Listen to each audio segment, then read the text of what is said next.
Rockfin. Hey, everybody. Welcome to the Grayzone. Welcome to the Grayzone. That's like, I should do like a Tucker style intro or something.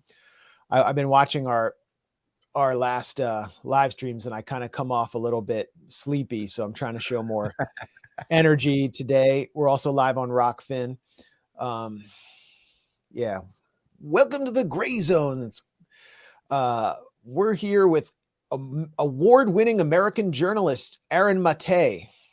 How you doing, Aaron? Canadian, but yeah, American resident. Yeah, I'm doing well. How are you? I forgot we haven't fully annexed Canada yet. No, not yet. I need to apologize, by the way, because I never put the accent mark on your name when I write that our live streams are coming up, and I'm not doing that to make you more appealing to our populist base. That might be like anti-French. I don't know. Or Hungarian. It's just I can't figure out how to do it on the keyboard. I never learned how to do that. It's okay. It's okay. Hope everyone's doing well out there. Sorry we're a bit late, but hey, we have a lot of stuff to bring you today. Man, crazy week again. We're going to talk today about Nordstream, the latest in the efforts to cover up the U.S. role in bombing Nord Stream. And finally, we got a cover story from the New York Times. So we're going to talk about that. And then we're going to talk about the crazy congressional hearing that happened where Matt Taibbi and Michael Schellenberger appeared to talk about the Twitter files, and they got viciously smeared and threatened, I would say, from Democratic lawmakers on that committee. And we're going to talk about the vote that happened in Congress this week with Syria, where Congressmember Matt Gaetz joined with progressives across the aisle and members of the Freedom Caucus on the Republican side to push for a vote to withdraw all U.S. forces from Syria. And that got defeated. And we're going to have some highlights from the debate, which were very, very interesting. And were the church committee hearings that exciting and hilarious, like unintentionally hilarious? It was like scripted by Larry David if he was like, if he really hated the CIA or something. Yeah. So we're going to get to all that. All right. Well, it was really one of the wildest weeks just in terms of the news cycle we normally cover. So this is going to be slightly overwhelming to cover it all, but we're going to give it a try. The cover story. Well, what was the date of the New York Times story, Aaron? It was March 7th. I think. Yeah. Okay. So on March 7th, the New York Times introduced the first piece of reporting based on controlled leaks emanating from somewhere in Washington. We assume U.S. intelligence, the White House, or both, attempting to present a cover story for the bombing of the Nord Stream pipelines. And this piece, in which it required 3 journalists to acknowledge that they did not have any solid intelligence or concrete evidence, blamed a pro-Ukrainian group. Let's show the New York Times tweet. Breaking news. A pro-Ukrainian group may have carried out the attack on the Nord Stream pipelines last year. Intelligence reviewed by U.S. officials suggested. Aaron, what was your reaction to that report, and how do you view it today, several days later?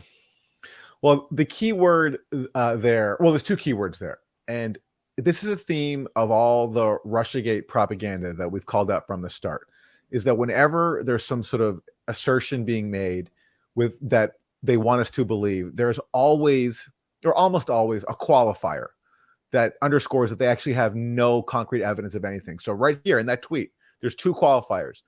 A pro-Ukrainian group may have carried out the attack on the Nord Stream pipelines. Intelligence reviewed by U.S. officials suggested. So that is a clear sign right there that they have zero concrete evidence. And when you go to the story, that's clear because they have nothing. They don't even know who this supposed pro-Ukrainian group is. The only thing they're certain about is one thing, is that the New York Times declares that no U.S. and British officials were involved. That's the only thing they're certain about. And that says to me as many people have speculated, that not only was the U.S. involved, but British officials were involved too. Because why else would the New York Times feel the need to go out of its way to say, oh, hey, yeah, no, we know it wasn't the U.S. and the Brits? Because if they don't know anything about this pro-Ukrainian group, how can they rule out anybody else? They can't, because they're lying to us.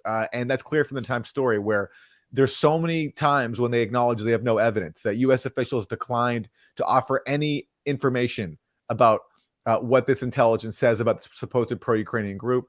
There's also a line where they acknowledge there's even a debate inside the U.S. intelligence community over how much weight to put on this intelligence. And then they say also they've drawn no firm conclusions from it.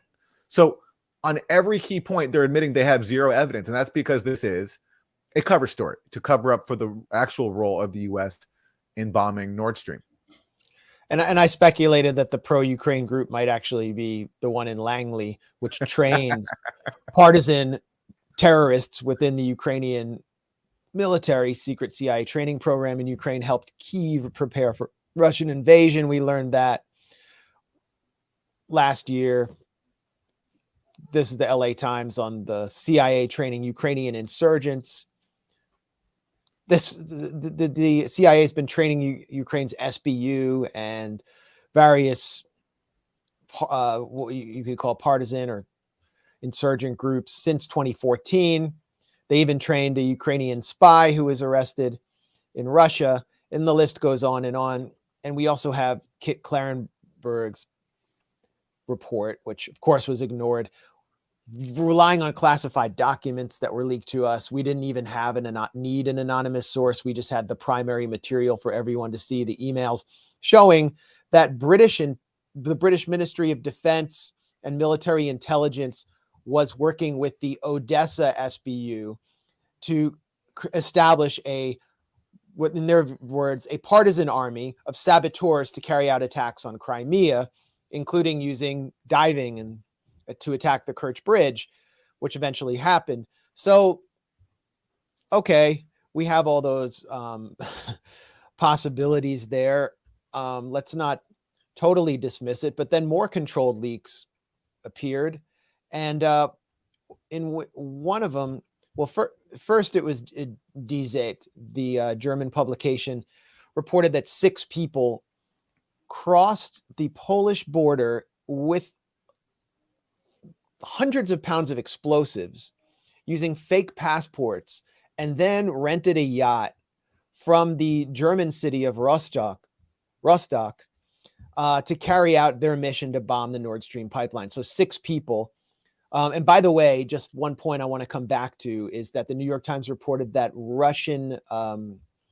there could have also been Russians involved in this pro-Ukrainian group. In other words, anti-Putin or anti-government Russians. Okay, so we have that story. And then Der Spiegel, the German publication, follows up. And it's not allowing me to show this. Unfortunately, I'm getting a paywall here on Der Spiegel, but I'll try to bring up the picture of the yacht. Der Spiegel claimed to have pinpointed the yacht, which was responsible. Here's a screenshot of Der Spiegel's report. And this really just takes the story to a sublime level of hilarity. Investigators reconstruct the course of the sailing yacht Andromeda. The explosive devices for the Nord Stream explosions are said to have been transported on a yacht that was rented out through a charter company on Rügen. According to Spiegel information, BKA officials questioned witnesses on the island. So in other words, authorities were questioning people around the island because they were looking for this suspicious ship. So this is the Andromeda. Just take a look at this yacht. This is not Gilligan's Island. This is not a Christopher Cross song about sailing in the 70s. This is, not a yacht rock anthem. This is not Fidel Castro's grandma, which launched the Cuban Revolution. This is the Andromeda, which supposedly transported something like 2,200 pounds of plastic explosives, 6 people, advanced equipment, including massive diving tanks, to one of the most surveilled bodies of water on the planet. They somehow knew exactly where the pipelines were, and then 2 divers dove 240 feet to one of the deepest points of the Nordstream pipeline. They drilled through concrete reinforced pipes covered in rebar somehow. And then they planted the explosives in 4 separate places and blew up 3 pipelines remotely at a later date on this pleasure ship. That's the story we're being told now. That's the cover story. And the that report also goes on to say that the reason why German officials were able to catch them is that this crew of commandos, 6 people, just 2 divers, although they were able to pull off this massive act of industrial sabotage on that small little yacht, they forgot to properly clean up after themselves, because Germans, according to that report, found traces of explosives on the boat. Right. So all this crack team of commandos needed to get away with it after blowing up this pipeline and getting away. They just forgot to clean it up. So if only they had a good cleaning lady or cleaning person, they would have gotten away with it. If not for the fact they couldn't clean the explosives. And for some reason, they decided to transport the explosives across the Polish border instead of sailing from Poland to Rostock, for example. Like, how did they get all those explosives across the German border? They must have the most lax border controls ever. And by the way, here's some, this is from like a yachting publication. This is the Andromeda. We can just like cruise a little bit. This is what the ship looks like that supposedly carried out the largest act of industrial sabotage of our lifetime. And 2 divers carrying out that act is just such a joke. You have to go, like, this is a really heavily protected pipeline. So you have to plant some really huge explosives, and just 2 people carrying that out in multiple spots. It's just hilarious. And also,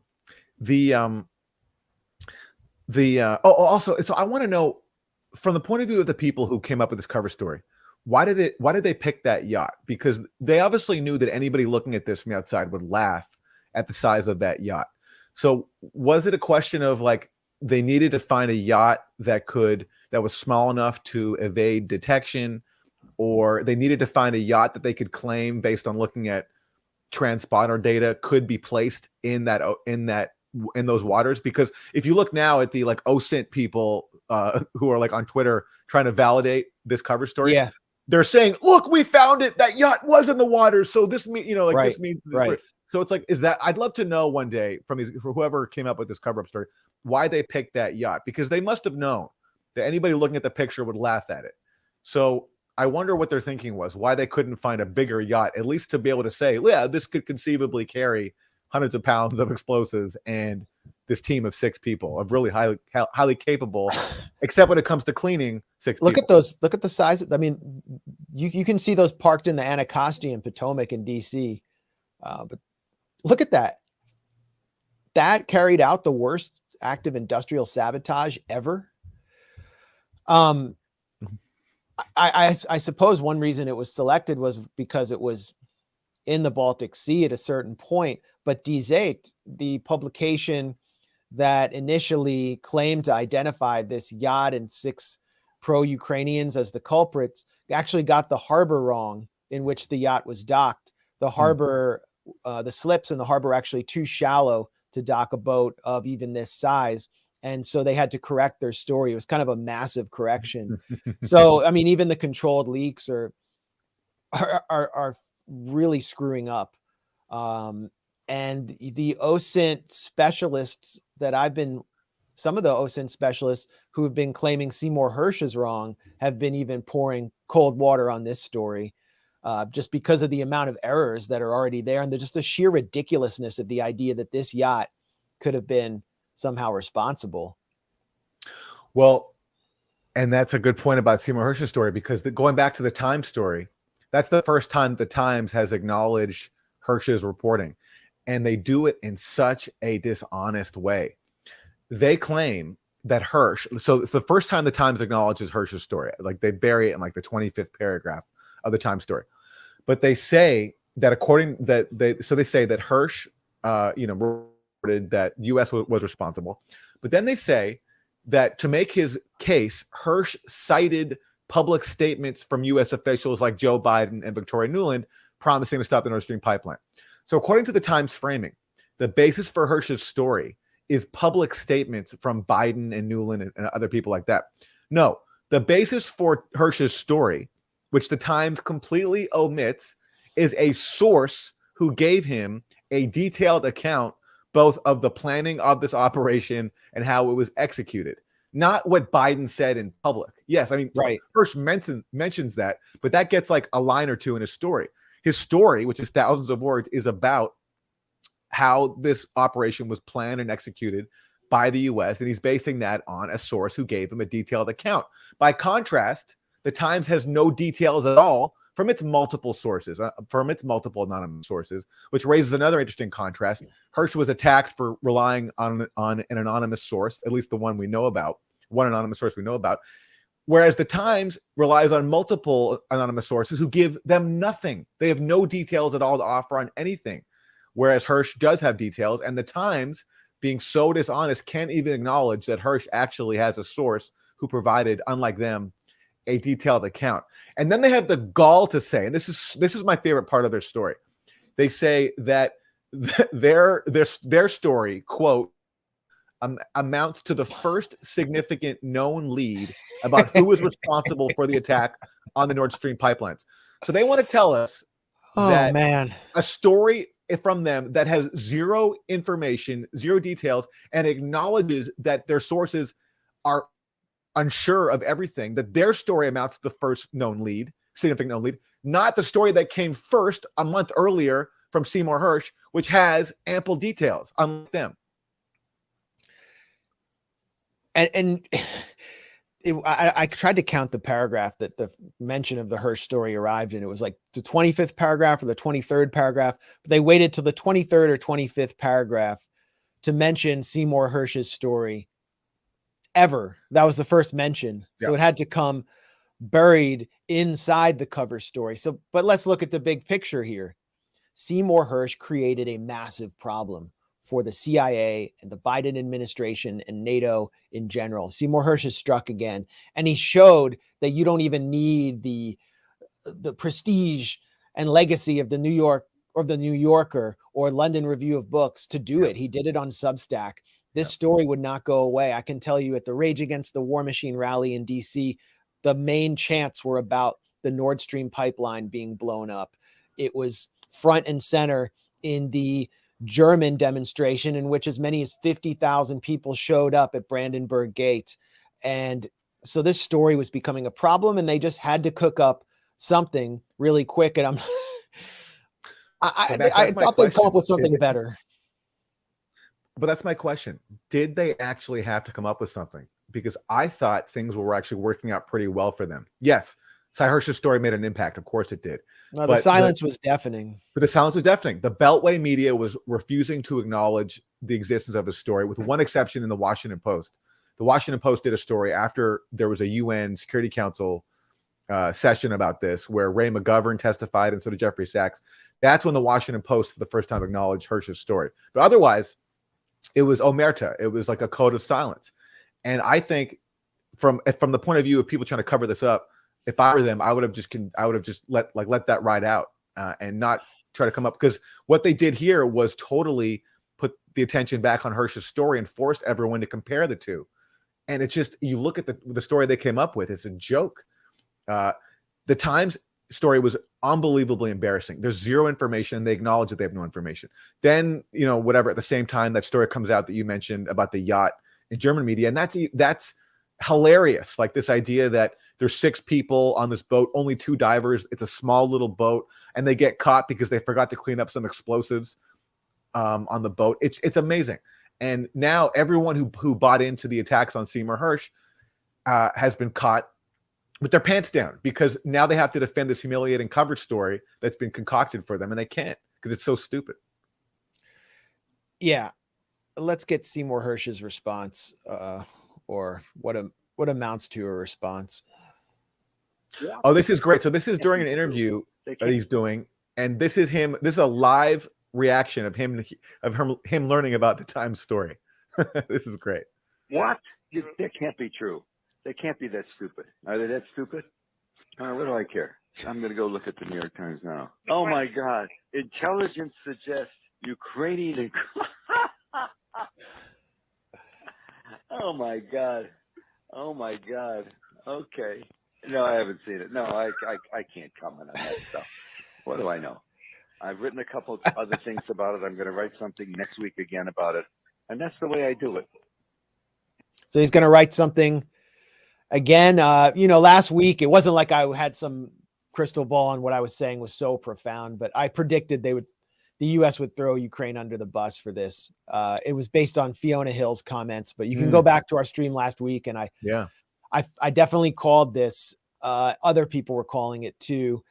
And Fiona Hill, if you don't know who she is, she's one of the top Kremlinologists in DC, very well connected. She was inserted into the Trump administration to harness Trump's instinct to make peace with Russia and pull back from that.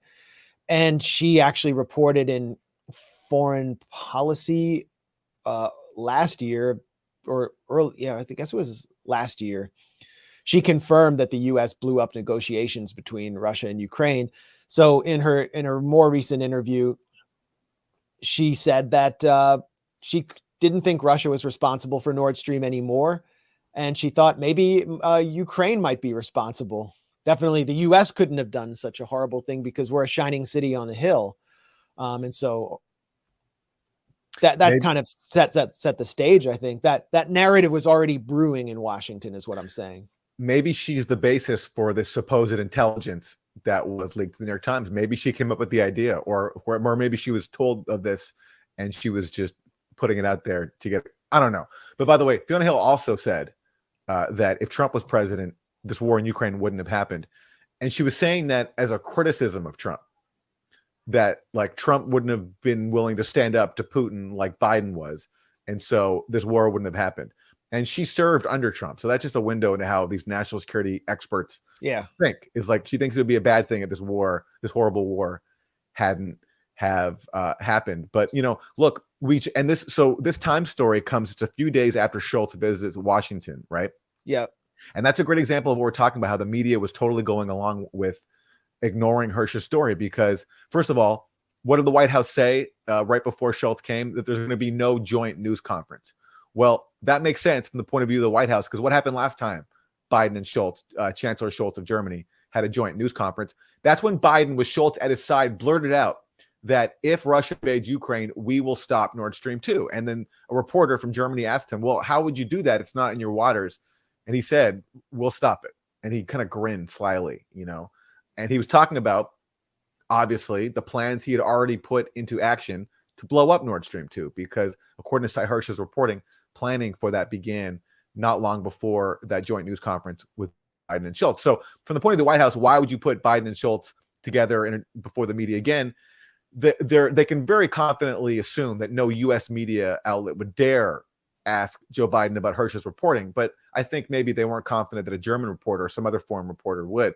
So that's why there was no joint news conference. And then all we got, and we can show the clip, there's Biden and Schultz sitting down for a little, meeting in the Oval Office or wherever they do that. And the media is allowed to come in and take pictures together. And then Biden and Schultz say a few things. Like Schultz talks about how great Biden's leadership is, how he's such a wonderful leader. He's kept the transatlantic alliance going. And then the media gets shooed out, and you can hear Karine Jean-Pierre saying, get out, get out, get out, get out. And Biden is there just grinning because, of course, he's thrilled.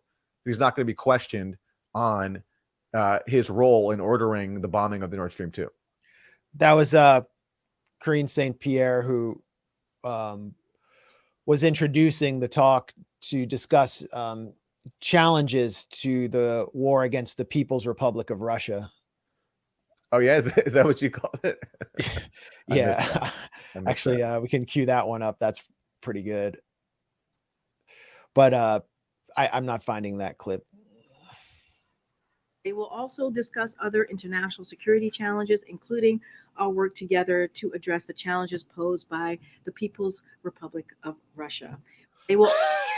So China and Russia have finally merged, and we're really facing a transatlantic, a Eurasian, full Eurasian threat. Anyway, yes, we back to really quick the throwing Ukraine under the bus issue. There could be a war of the Mandarins in Washington where some forces do want to abandon Zelensky. Biden went to Kiev and gave Zelensky the attaboy. But there are other forces also in Kiev that are not necessarily happy with where things are going with Zelensky. And I think it's pretty clear that at some point in time, the U.S. will throw him under the bus like they have so many other quote unquote allies and allies of convenience in the past, including Manuel Noriega, Saddam Hussein, and even Gaddafi. Remember, he rushed to get Tony Blair on the phone when the jihadi CIA-backed insurgents started their rampage across Libya because he had great relations with Tony Blair after giving up all of his, all of his weapons stocks in order to normalize with the West and paying off the Lockerbie, Scotland victims. So there's a long record of the U.S. and the collective West abandoning their proxies, their allies, and those who they brought in from the cold. And I think we'll see that happen eventually with Zelensky, and especially after Bakhmut, which is it's just been such a display of military idiocy that it's almost impossible to imagine that this celebration of Zelensky continues. By the way, Republican Majority Leader Kevin McCarthy, he's not going to be making the trip to Kiev. He is staying home and he's not interested in meeting with Zelensky. This isn't a guy who comes from the populist wing of MAGA, of the Republican Party. He was, someone I would have considered an establishment Republican, but Absolutely. He senses which way the wind is blowing. Yeah. So do the Oscars, by the way. The Oscars have reportedly turned down Zelensky's request I'm serious, to speak again this year. He spoke last year. I believe this is the first award show that has denied Zelensky, which I think is that's an interesting sign, because that's been one of his main pastimes over the last year while his country's being invaded. It's going on award shows in the U.S. to appeal to liberal American audiences, and the Oscars are now turning him down. And in terms of your point about this being a sign that the U.S. is preparing to throw Zelensky under the bus, there's a direct indication of that in the Times story, because there's a line there. All right, where they say that they say this is the Times. Any findings that put blame on Kiev or Ukrainian proxies could prompt a backlash in Europe and make it harder for the West to maintain a united front in support of Ukraine. Now, that's obviously the message that the Times intelligence sources want to relay, because I've seen that same statement being repeated now in another Times story. So that is a message that somebody wants to impart. And I agree with you. I think there's a split. I don't think the entire Biden administration wants to throw Ukraine under the bus, but I think there are some elements that want to lay the groundwork for possibly doing that once they become expendable and once it becomes no longer needed to use them to weaken Russia, and they need to start thinking about actually ending this proxy war. So I agree that this, the fact that they decided to come up with a story that blames their Ukrainian proxy, even though they go out of their way to say, we don't think it was Zelensky, there's no evidence he was involved. I think that's very telling. Yeah. And, Kevin McCarthy is not in Kiev, but one leader is who managed to break away from going to like electropop festivals and nightclubs in Helsinki. And that's Prime Minister Sanna Marin. Here she is moving to lay flowers for those who have fallen, Ukrainian soldiers in Bakhmut. Here she is. You can see her right behind Zelensky to his left, laying flowers for a certain figure who is very well known in Ukrainian military circles and Ukrainian society in general. You can see his photo to the left and behind a candle, and it's he's known as, his call sign is Da Vinci. Dmitry Kotsubailo. And he is the most prominent figure in right sector, the ultra-nationalist militia that reveres Bandera. This is him in front of a painting of Bandera with his dog. He's joked that his dog eats the bones of Russian children. Here he is with Bandera again. Zelensky previously honored him with the Hero of Ukraine Award in the Ukrainian parliament. This is the Jewish president with an ultra-nationalist doing the phalangist fascist salute of right sector and the Azov battalion in the Ukrainian Rada. Here he is again. Looks like a nice young man with a strong moral compass. Well, all militaries are filled with figures like that. Here's his girlfriend. Her name is Alina Mikhailova, and she's actually a member of the Ukrainian parliament now. And she breaks stereotypes, according to the UN, about women in the military and in politics in Ukraine. In reality, she too was a member of the right sector. And she was the prototype for Lego figures that honored women in the Ukrainian military. And this is Forbes. I mean, this is just like flat reporting. Among the priorities of right sector is the fight against illegal development and the de-Russification of Kiev. In other words, Nazi stuff. Getting the ethnic Russians, the people who speak Russian primarily, out of the capital city of Ukraine through force. For ethnic cleansing. Ethnic cleansing, basically. Ethnic cleansing. That's what this whole civil war was about. This war is about, in many ways, this war is about that. Putin himself has stated that he aims to conduct denazification of these battalions, and these battalions want the de-Russification of Ukraine. And that's the figure that the Finnish liberal prime minister, who is a creation of the World Economic Forum, has gone to, as Reagan did at the German cemetery of Bitburg, to essentially honor a Nazi. And honestly, like,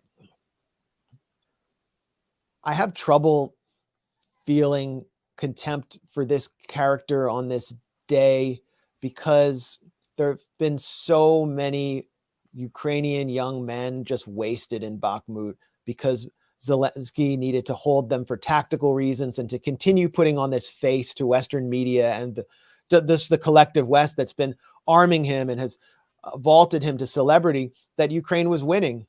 And you look at the New York Times reports, they're ridiculous.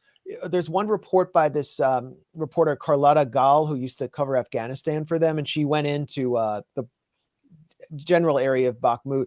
And it was like reading a St. Louis sports reporter reporting on the St. Louis Cardinals in the playoffs. Even though the Ukrainian military is encircled, they're pushing Russia back. So they're actually in a cauldron, and the cauldron is heating up day by day with massive artillery strikes, and they have no way out. They're trying to escape on these muddy roads, and they're barely making it out, but they're pushing Russia back. They're still winning. Guys, we can still do it. It's like the New York Times is the cheering section for the Ukrainian military as they're getting routed in a very strategically significant city. I know Lloyd Austin says it's not strategically significant, but this is where Russia could break through the first Ukrainian defensive line and move towards the second. And Zelensky apparently knows this, and he's just throwing the best soldiers he has into this cauldron. And Da Vinci was one of them.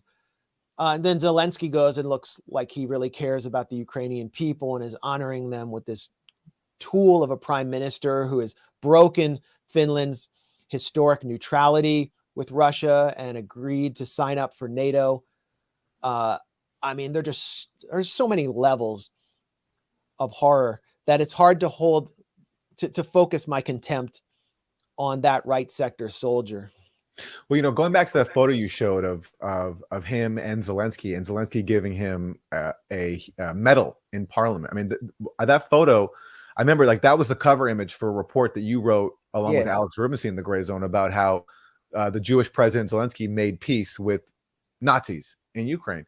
And that photo illustrates the victory of Ukraine's neo-Nazis and far-right nationalists in destroying Zelensky's peace mandate. And whether Zelensky was sincere on it or not, you know, I don't know what was in his head, but I do know that when he was elected with over 70% of the vote, the people who elected him thought that he was going to fall through on a promise to make peace and end the war in the Donbass that began after the 2014 US-backed coup. And Zelensky initially took some steps that I think were significant to try to implement peace, to try to pursue the Minsk Accords. But he was dissuaded from doing that by U.S. diplomats. We know that now from new reporting that's come out in the Washington Post, which I've written about. Bill Taylor, who was the top U.S. envoy to Ukraine at the time, told Zelensky that a German-backed effort, the Steinmeier formula, was a terrible idea. And what that idea was basically a way to implement the Minsk Accords, which would have ended the war and respected the rights of ethnic Russians out of Ukraine. So William Taylor, who went on to become a hero of Trump's first impeachment, where he was impeached after freezing some weapons to Ukraine, he tells Zelensky it's a terrible idea. And meanwhile, the far right holds violent protests under the banner of no to capitulation. And when Zelensky goes to the front lines, and you guys write about this in your story, the Azov battalion basically tells Zelensky to go away, and they're not going to obey his orders to pull back. And there are even people like, I believe, the co-founder of Right Sector, Yarosh, who threatened to kill Zelensky, say we're going to hang him from a tree. I believe that guy is the co-founder of Right Sector. So that photo there that you had of Zelensky giving this guy a hero of Ukraine, that crystallizes the extent to which the far right won, because Zelensky went from running on a campaign of peace and trying to implement it to now honoring the people who threatened to kill him if he implemented his peace agenda. Yeah, I can actually play video of it if you want, or some video. I mean, Zelensky's basically pleading with them to leave and pull back according to the Minsk Accords and give up their arms, and they're just like, no. Демилитаризацию украинских экономик. Мы бы хотели это все обсудить и формализировать, чтобы потом не было как у Петра Алексеевича. Ты со мной хочешь формализировать отношения? В меморандуме. Я с тобой? Не я с вами, а все люди, которые в этом процессе, те, которым болит за Украину. Капитуляция, прошу ты. Формализация. Я пришел. I mean, right here, he doesn't seem like the president. Ты меня переводишь стрелки. Так я вам второй момент уже озвучил. Я вас услышал, вы сказали. Ты мне вообще не можешь никакой ультиматум озвучивать, Денис. Ты не понял. Я вам ультиматум, я говорю, это были люди. Нам зайти оружие забрать? При чем здесь? Я Я вам не говорю понимаю, за чем мы второй момент. закончим сейчас разговор. Так мы нормально общаемся. Ну так и давай нормально общаться. Ну, никто же вас не пытается макнуть. Ничто. Вам передали то, что происходило в Украине, и то, что люди Кто еще мне передал? Я же тебе говорю, ты мне скажи. Так я вам говорю, по Украине Okay, были so акции. sorry, I've been playing this with subtitles, and for those who are just listening, basically Zelensky's accusing this commander of an ultra-nationalist battalion of disrespecting him because he will not remove the weapons and pull back from the Grayzone area. This is the village of Zolote. Денис, по Украине вчера прошел дождь. Вот что я слышу. Ну, я вам рассказывал о том, что где акции? Кто мне что передал? Я говорю, давай, что? Вы ему передали? Конечно, для президента. I think я прочитаю. Ну, the вы спросили, last что 30 там было. Я seconds are вам и really telling рассказываю, here. что, And this is собственно, really what, вы this is the сами transition спросили. point.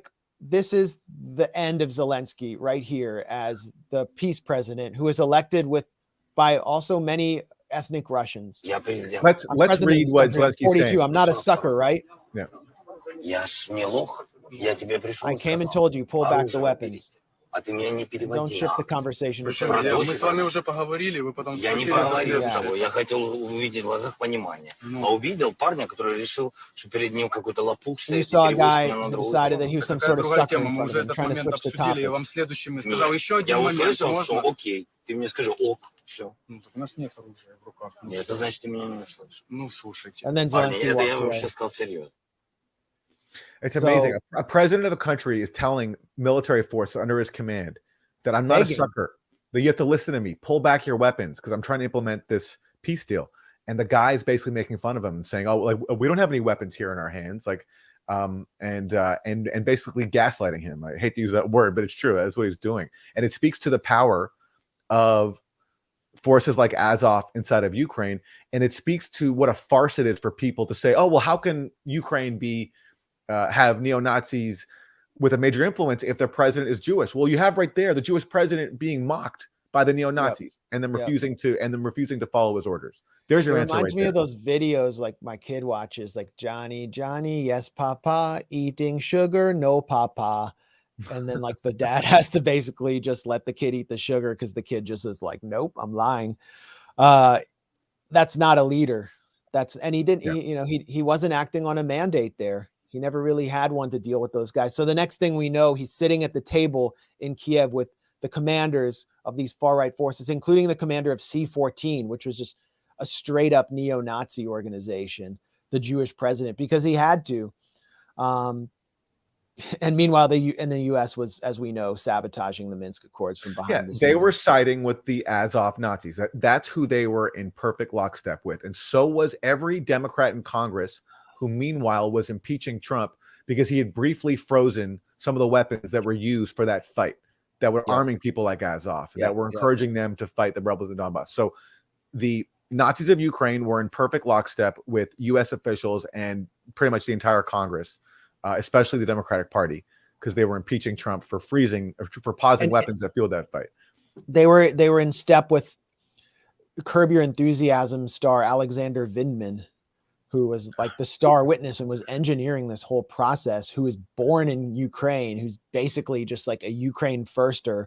I remember everyone was getting all worked up in Washington because Vinman's patriotism was being insulted. What was he trying to do? I mean, he was trying to secure offensive weapon shipments for the country of his birth, working from within the bowels of the U.S. national security state. And now we can see with his own private consulting firm, he's still doing that. And Max, just one, he wasn't a Ukraine firster. He was a Western Ukraine firster. He was a Bandera stand firster. He wanted to pursue the agenda of the Bandera movement, its followers, including Azov, who basically don't want a Ukraine that has an ethnic Russian component. That was his agenda. And that's what we had to get behind in the U.S. To be a good liberal. I mean, that's the Democrats were like, Vinman is Jewish, and for decades Jews have been accused of dual loyalty. Like, no Jew has been accused of loyalty to Nazi collaborators, and that's what's actually going on here. Yeah. So all these people, they always say, "Oh, Max is a capo, and he's an self-hating Jew because he stands up for the Palestinians against the Jewish state." What about Vinman or Zelensky? Like, these guys are the real capos. Like, they're standing up for to get weapons in the hands of straight up Nazis. Yes. And where's your self-respect? Those people worship the memory of the guy who slaughtered our people in Lviv. Yeah. Like, go look up the photos of the Lviv pogrom. They're harrowing. And they did it. It was the Holocaust of bullets. Where's the outrage? Where's the anger? It's not coming from the ADL. It's not coming from the Jewish establishment in the U.S. It's just coming from us, and we get called, Putin puppets and every other kind of name for it. The world's worst apologists and most vocal apologists for neo-Nazis right now are the same people who in the U.S. are constantly accusing their domestic opponents of being neo-Nazis. It's liberals who are accusing everyone, all the January 6th protesters, of being Nazis, while meanwhile cheerleading a government that has totally had to bow to the neo-Nazis inside of Ukraine, and then even arms them. So we are now helping to arm and support neo-Nazis inside of Ukraine. And that is a large part due to the work of American liberals who are constantly accusing their domestic opponents of being white supremacists. They're the biggest supporters of white supremacists right now in terms of— And the German government. The German government loves Nazis now. Yeah, they do. We thought they conquered the ghosts of their past, but check out my interview with a veteran anti-war activist, Heinrich Bucher, up at the YouTube channel. It's on the site as well. Heinrich gave a speech last year in which he denounced the German government for giving military aid to a government that renamed the road to Babi Yar, where tens of thousands of Jews were slaughtered in the Holocaust of bullets, after the man responsible, Stepan Bandera. Yeah. They literally renamed the road to Babi Yar, like Bandera Boulevard. And for him complaining about that, a lawyer issued a complaint, and he now faces a 2,000 euro fine or 40 days in prison at the hands of the German state that's arming these characters and giving them Leopard tanks. I mean, this is one of the most outrageous historical episodes. And to quote Sarah Wagenknecht, we don't want to see German weapons being used to kill the grandchildren of the Russians who were slaughtered by Germans in World War II. Do you have historical amnesia? Yes. Yes. It's not going to make up for it to Germany if you just give Israel some fast boats so they can enforce the siege of the ghettoized population of Gaza. That doesn't make up for the Holocaust. It would make up for the Holocaust if you stopped arming Nazis and actually condemned them. My message to Germany. But Aaron, let's talk about liberals. Let's this is going to be like a new Phil Oakes song when we show this footage, but I do owe Katie Halper a quote of her. She texted me in the middle of me fumbling around with the Der Spiegel site, which prevented me from accessing its article with a paywall, which is that, you know, as a Jew, they owe me historical reparations and they should drop the paywall and give me a free subscription. So thanks, Katie, for that. Yeah, Aaron, liberals, well, Democrats, really, it was deeply illiberal. The display that we saw yesterday in Congress before the House Special Committee on the Weaponization of the federal government was deeply illiberal, in my opinion. And the illiberalism was emanating from the Democratic side, and it was being directed at two journalists, Michael Schellenberger and Matt Taibbi, who were there to discuss their reporting of the Twitter files, which we've discussed here extensively. We've had Matt Taibbi on. Great background for understanding what happened yesterday would be that interview. But Aaron, what was your reaction to what you witnessed yesterday?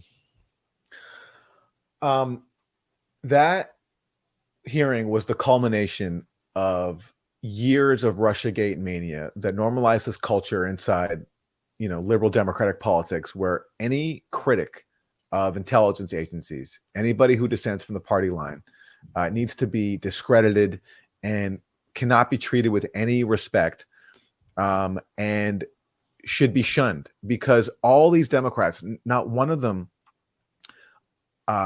were willing to grapple with the content of the Twitter files, you know, which show the extent to which U.S. intelligence agencies have been trying to censor online discussions and online information, and also trying to spread their own propaganda.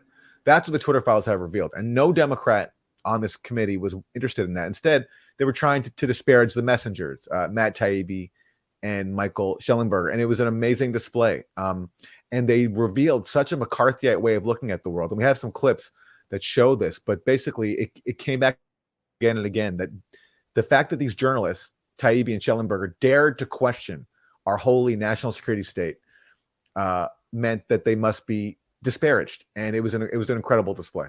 Well, let's start with Michael Schellenberger's opening statement. I thought he laid out the thesis that he and Taibbi were presenting, which is that the intelligence agencies have the federal government was weaponizing social media to advance its own objectives against both the left and the right, using these kind of cutouts like the Stanford Internet Observatory or the DFR lab at the Atlantic Council. Let's just take a look at this before we get into some of the attacks on Taibbi and Schellenberger. I'd like to echo what Matt just said. I've never worked on an issue where so frequently while doing it, I just had chills go up my spine because of what I was seeing happening. I never thought in my own country that freedom of speech would be threatened in this way. And it's just frightening when you get into it. The most recent, our most recent discoveries, I mean, I think you understand the process, is that we first raised a bunch of concerns around the way Twitter pre-Elon Musk was censoring people and creating blacklists. Very quickly, we discovered that we had FBI agents basically and other government officials, you know, demanding that Twitter take certain actions. We now know that the Department of Homeland Services, which has had security. Sorry, the Department of Homeland Security, you know, had to try to create a disinformation board. That went away after public backlash, but we now realize that they have this other enterprise, and they've been building out basically mechanisms to proliferate a censorship industrial complex around the country to censor on a whole range of issues. And so you've seen this censorship industry go from, well, we're just fighting ISIS, to, well, we're just fighting Russian disinformation bots, to, well, now we need to fight domestic misinformation, which is just saying we need to fight against people who are saying things we disagree with online. That's all that means. And I mean, it's not a slippery slope. It's an immediate leap into a terrifying mechanism that we only see in totalitarian societies, of attempting to gain control over what the social media platforms are allowing. And so, yeah, for me, it starts at DHS, but we basically see almost every government agency involved in this. Yeah, it wasn't his opening statement, but it was, I think, a great dissemination of what Taibbi and Schellenberger were attempting to put forward, which is that the government is attempting to do an end around of the First Amendment. They start out by saying we need to fight ISIS propaganda. That was the justification for like the State Department Global Engagement Center. And in the end, it's just about silencing the speech of Americans on the grounds of misinformation or disinformation or malinformation, which we've always said here is just code for anything that interferes with the objectives of the national security state and the political establishment, which is really represented on that committee by the Democratic members. So let's start with I don't know which attack should we start with, Aaron? I mean, there's so many. Let's start with the ranking Democrat, Plaskett. She, in her opening speech, it was unhinged. She accused Schellenberger and Taibbi of being a threat to people that oppose them. Mr. Chairman, I'm not exaggerating when I say that you have called before you two witnesses who pose a direct threat to people who oppose them. And what she's referring to there is, like, she said that right after she played a clip of Yoel Roth, who's that Twitter executive who was involved in coordinating with intelligence officials and all that. And Yoel Roth testified to Congress recently that as a result of the Twitter files, he had faced some threats. And so she's saying that that's the fault of Taibbi and Schellenberger. So for reporting on the contents of the Twitter files, they're now a direct threat to people who oppose them. But basically, as if they're sort of like architects of this effort to harm people who happen to cross them. It's such an unhinged claim. And what she was actually doing was threatening them and saying that because you're doing this reporting and because you're exposing censorship that we support as Democrats, you are a threat and we are going to smear you for it and discredit your reporting by accusing you of something really, really heinous. That's what she was doing. And for those who don't know, Yoel Roth was the content manager for Twitter, who was in charge of and like digital safety and security. He was in charge of basically determining which intelligence cutouts could come in and decide who gets censored and what gets censored. He made the ultimate call, and he often knew that much of what they were pushing on Twitter, like the Hamilton 68 dashboard of Russian bots, was fake, but he failed to inform the public or even challenge them. And then he pulled some drama queen stuff where he like left his house under threat in order to kind of cast blame on those who were scrutinizing what he had done once all of the Twitter files came out. And like, we get threats all the time at the Grayzone. I'm not going to just leave my house and create some whole drama about it because of things people say to me online. I'm not going to accuse somebody who like whatever calls me a bunch of names on Twitter. I'm not going to accuse them of like being a threat to my life. I mean, it's just like when you speak out, sometimes there are nasty people out there who are going to send you mean things. That's just a reality. And that's not the fault or the doing of journalists who report facts. It's such a ridiculous and cheap allegation to make. And then she goes on and has the gall to call them so-called journalists.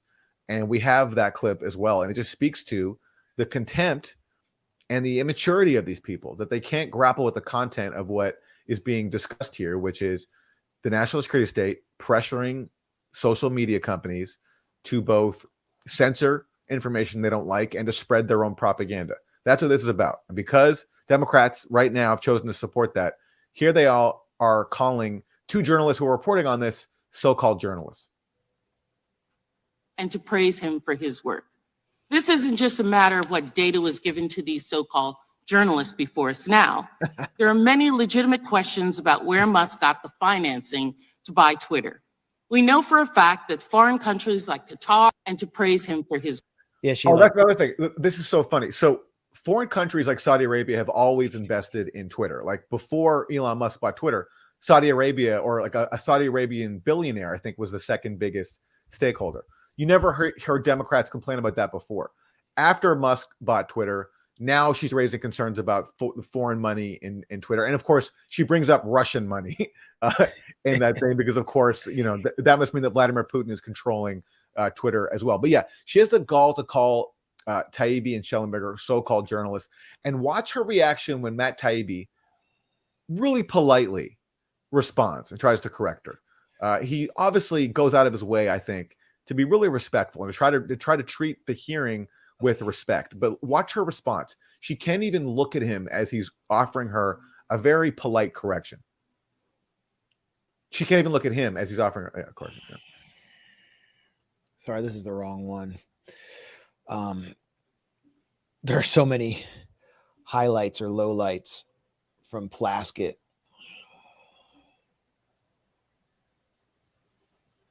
That time was spent at Rolling Stone magazine. Ranking member Plaskett, I'm not a so-called journalist. I've won the National Magazine Award, the I.F. Stone Award for Independent Journalism, and I've written 10 books, including 4 New York Times bestsellers. I'm now that time was spent at Rolling. What do you think she's whispering in the ears of her staff? It's like, she's saying, I need to pretend like I'm not paying attention to him right now, so I'm just talking in your ear. So just nod your head. That's what she's saying. That's exactly what's going on, because she's getting dressed down, and it doesn't look very good for her. Yeah. And then she goes to her phone too. So she's got the ear, her aide's ear, and then she got her phone too, as if she's so busy and can't listen to Matt politely correct her and calling him a so-called journalist, and to list some of his accolades over his 30-year career as a journalist. She represents the Virgin Islands, which is like, it's like a territory of the U.S. So, it would be kind of unfair, but she's like a so-called member of Congress because she doesn't actually have a vote.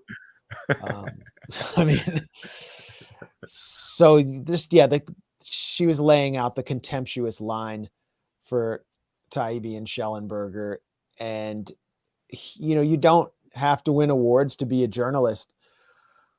But in her mind, you have to basically be a stenographer for the national security state and the hegemonic liberal power in Washington to be considered a journalist. These journalists are not accepted. They're pariahs. They're to be blacklisted. They were accused of being a threat. Like literally, their journalism was posited as a threat to the lives of people. And, let's watch. This is Representative Dan Goldman. And, the Democrats, they had to I don't feel like they were completely on message. And Dan Goldman rehashes a lot of old Russiagate talking points that you've blown out of the water, Aaron. I was just laughing when this testimony here today that you disagree with the 2 indictments by Special Counsel Robert Mueller that definitively established that Russia interfered in our 2016 election through social media disinformation and a hack and leak operation? No, I don't disagree. Okay, Mr. Taibbi, do you disagree with those 2 indictments? Well, how do you disagree with an indictment? Do you disagree? There are about 40 or 50 pages. Do you disagree with the evidence outlined in those indictments? Well, indictments are just charges. There weren't convictions. Do you disagree with the evidence included in those indictments? Yes or no? I'm not on the jury of that case. I couldn't possibly say yes or no. Okay, because you said earlier, I believe, that you did not see Russia. You could not confirm that Russia interfered in our election in 2016, that you don't believe that. Is that your testimony here today? You don't believe that they did? I think it's possible that they may have on a small scale, but certainly not to what's been reported. What's been reported or what's been included in the indictments? Well, again, indictments are allegations. They're not proof. And I understand. So crazy. It's so crazy. Indictments are just allegations. And there was Robert Mueller concluded that there wasn't the big Trump-Russia collusion story, that it was kind of a hoax. Pretty detailed allegation. Aaron, you wanted to say something? First of all, Dan Goldman is one of the wealthiest members of Congress. He's worth something like $250 million because he's the heir to the Levi Strauss fortune. And he also was a top lawyer for House Democrats when they impeached Trump after he briefly paused some weapon sales to Ukraine. At that impeachment hearing, that's when Adam Schiff said, we have to aid Ukraine and their people so that we can fight Russia over there.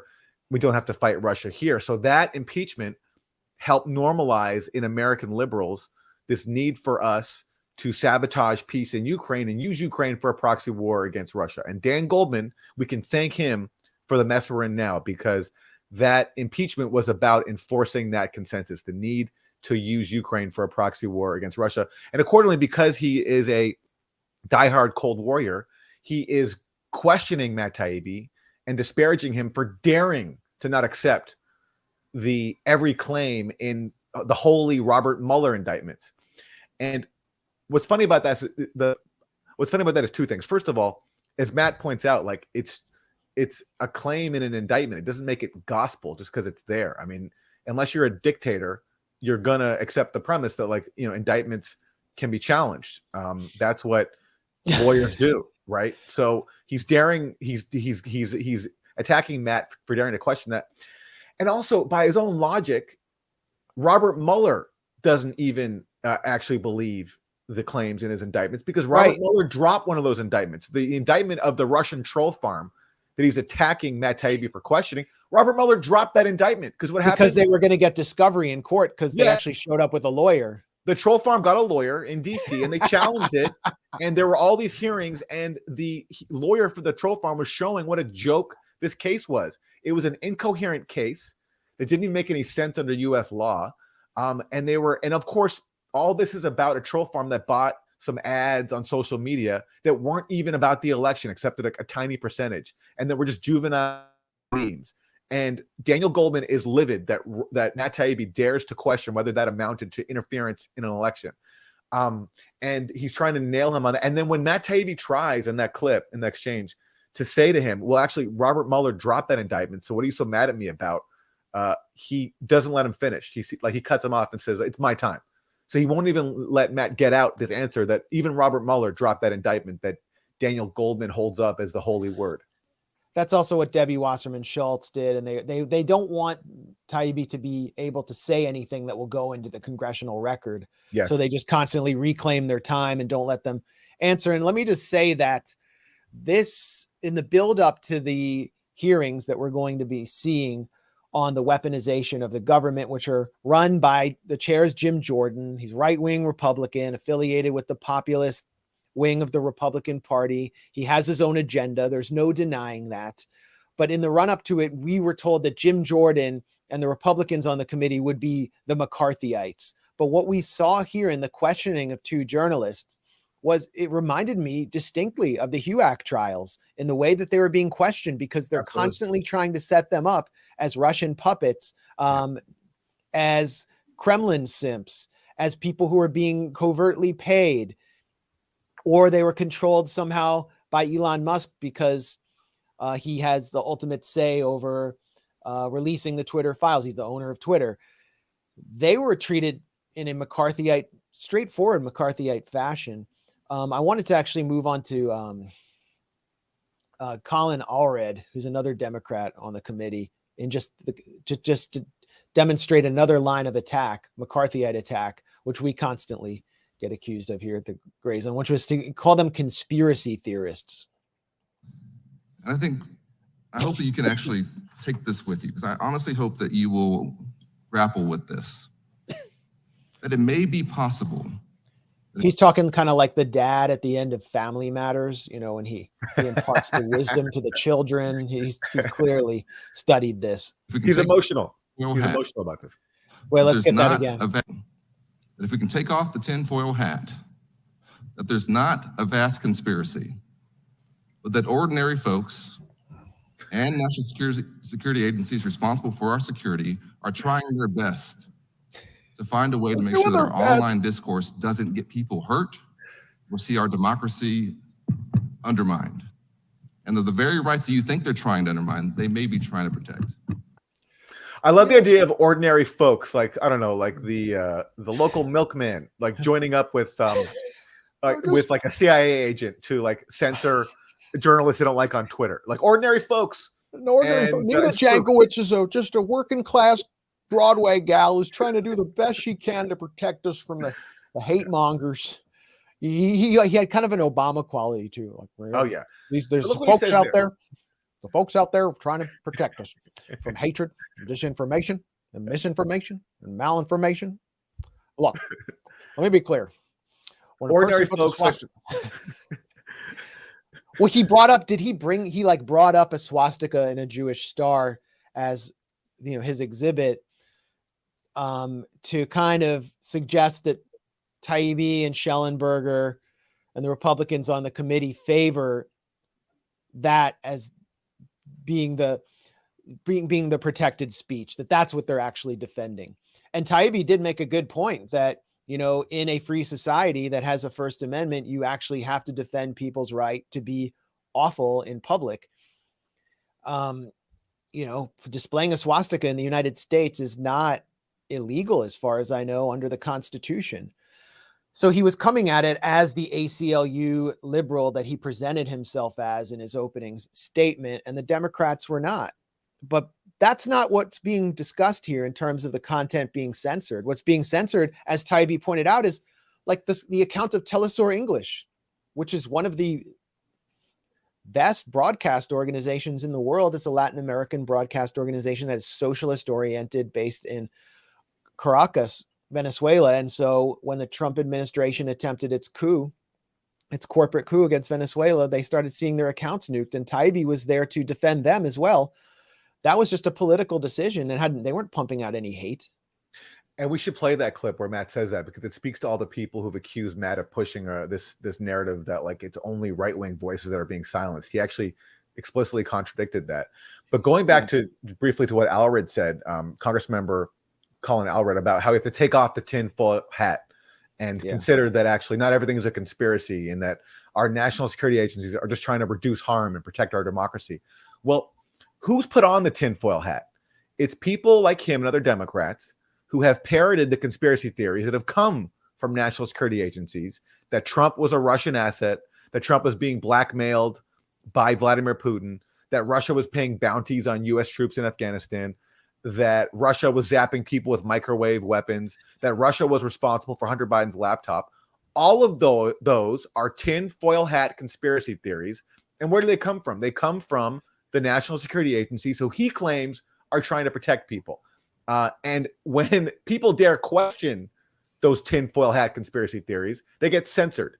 And for challenging that censorship, Matt Taibbi and Michael Schellenberg get a lecture from this guy where he's almost crying. That's what happened there. Do you remember when CNN reported that Putin handed Trump a soccer ball at the Helsinki summit containing a surveillance device? Yeah, exactly. I mean, that's the kind of media coverage we've been treated to by those that Colin Allred considers legitimate for years. Yeah, exactly. So yeah, I mean, Taibbi was attacked also by the left. The left, meaning those sectors of the professional activists world in New York and on the coasts that fancies themselves to be more radical than the Democrats. They've showed either a studied disinterest in the Twitter files, or they've just straight up attacked Taibbi and said, oh, he's a tool of the right wing because he's appearing as a guest before the Republicans, and that the richest man in the world gave him all of these leaks. And so he's a tool of the richest man in the world. And they don't really understand how this works. But I mean, this is very instructive in countering that narrative, is just to listen to Taibbi's own words. And it was so meaningful when he said this, because we've been reporting this at the Grayzone for years about the coordinated censorship of accounts of real people in Latin American countries that are under attack by U.S. empire, like Nicaragua, Venezuela, or the removal by PayPal of Consortium News' ability to receive funds, the theft of their funds. They did that to Mint Press as well. And Taibbi speaks to this. Again, Ranking Member Plaskett, I would note that the evidence of Twitter government relationship includes lists of tens of thousands of names on both the left and right. The people affected include Trump supporters, but also left-leaning sites like Consortium and Truth Out, the leftist South American channel Telesur, the Yellow Vest movement. That, in fact, is a key point of the Twitter files, that it's neither a left nor right issue. Yeah, exactly.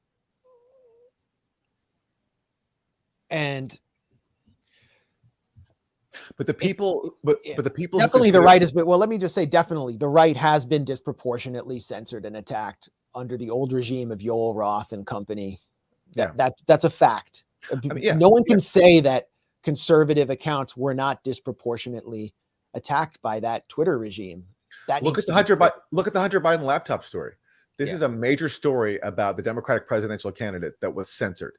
People were not allowed to share the story in the New York Post by Facebook and Twitter. That's censorship. There's nothing comparable that's ever happened to a Democrat. So yes, it's true that it's not wrong to say that right-wing voices are being silenced. The point is that Matt's not just saying that right-wing voices have been silenced. He points out some examples: Consortium News, Telestore, and Truth Out. The problem is so many of these self-described leftists who are attacking Matt Taibbi, they don't care about the censorship of sites like Consortium News, because Consortium News actually challenges the national security state.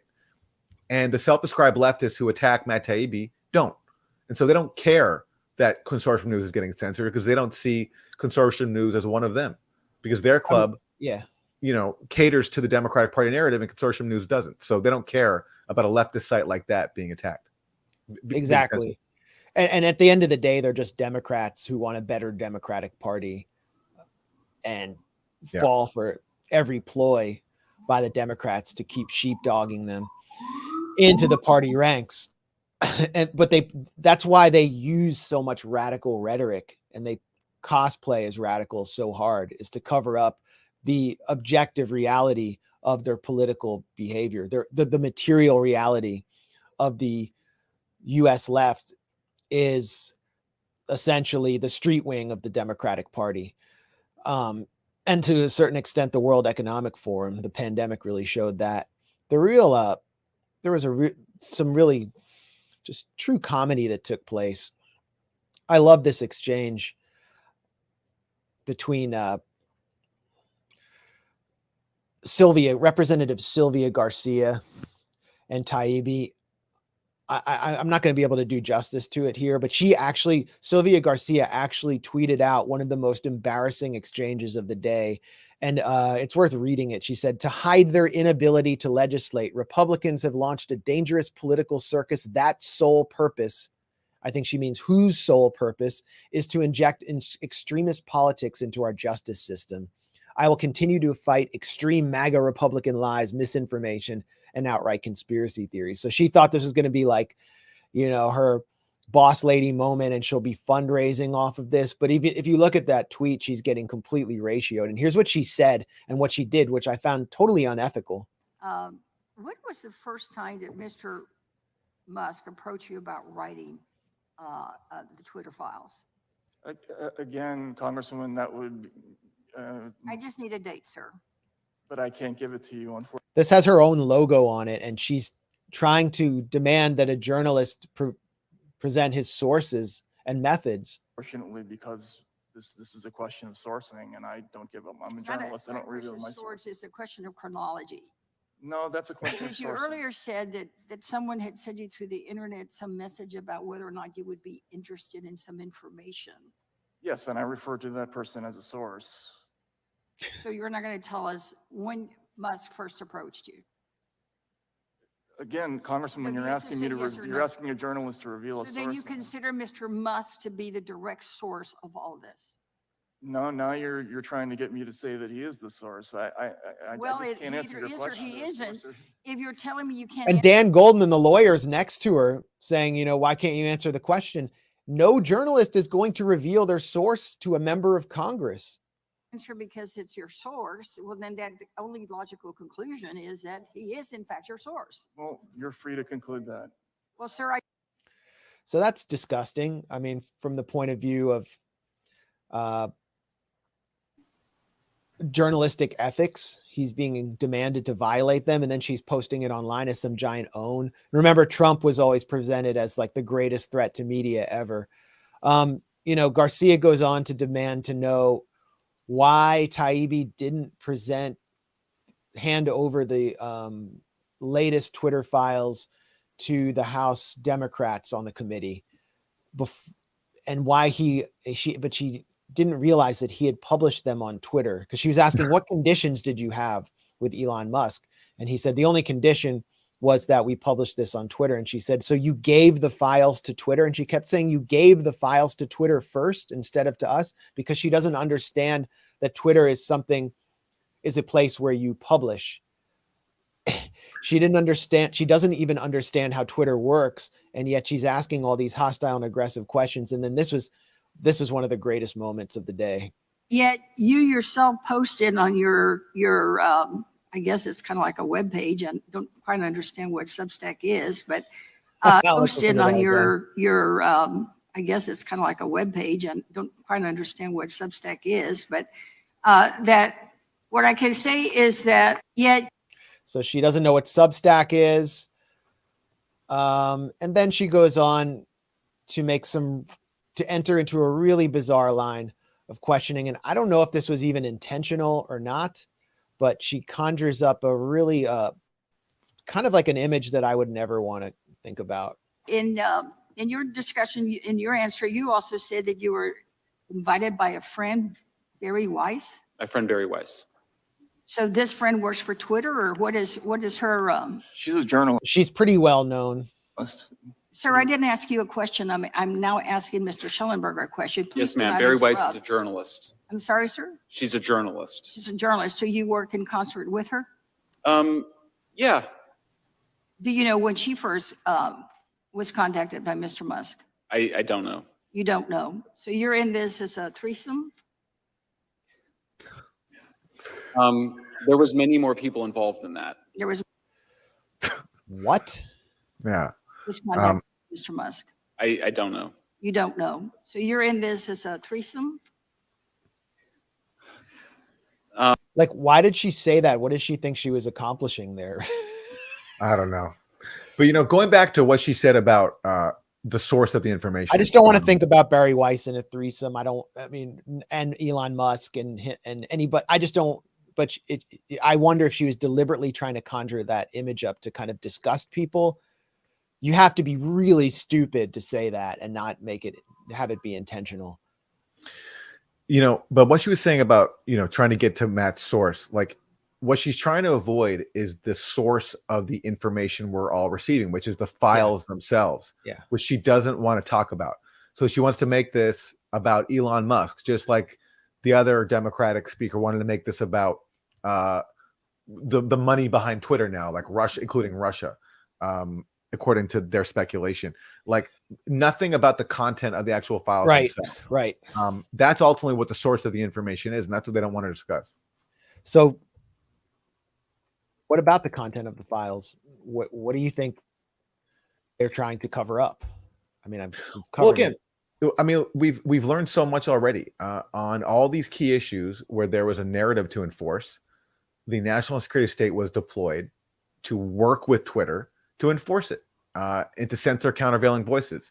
And that includes Russiagate, where, and we talked about this with Matt when he came on with us, that like Mark Warner was furious at Twitter because they refused to validate Mark Warner's conspiracy theories that Russian bots were brainwashing Americans. So Mark Warner was pressuring Twitter to come up with something that could validate his claims of a massive Russian social media operation.